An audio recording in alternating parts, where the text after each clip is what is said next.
guys. I have an off-subject question, if that's Yeah. okay. Anything else on this?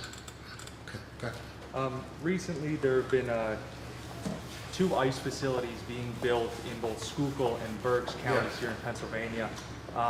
Local leaders in those parts of the state say they've been left kind of in the dark until DHS bought the properties. Now things have been moving forward with those. They're getting more information, but they're worried about their infrastructure in some of those areas. Has your office reached out to learn more about these, buildings from the federal government, and have you been informed of anything? We were not informed beforehand. Just like the local community, we were kept in the dark.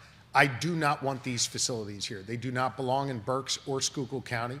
They undermine the economic growth that we're seeing across this Commonwealth. I think they compromise people's safety. And I think there are very, very serious questions as to whether our infrastructure can even handle this.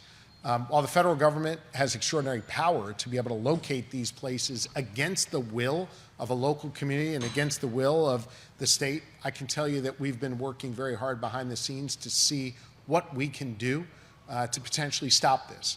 I think the federal government, again, has an extraordinary amount of power to be able to do it, but we're looking at every single possibility here to ensure these kind of facilities don't come to Pennsylvania. We don't want these here. They don't belong here. They undermine our economic opportunities here. I've been encouraged to see local leaders, by the way, Republican and Democrat alike, stand up and say they don't want this in the community, that this is not something that is going to help in Berks or Schuylkill County, and I would say across the Commonwealth. I think this is not a Republican or Democratic issue. It's a common sense issue. This is not something that belongs here. We don't want it here. I'm going to do everything in my power to try to stop it.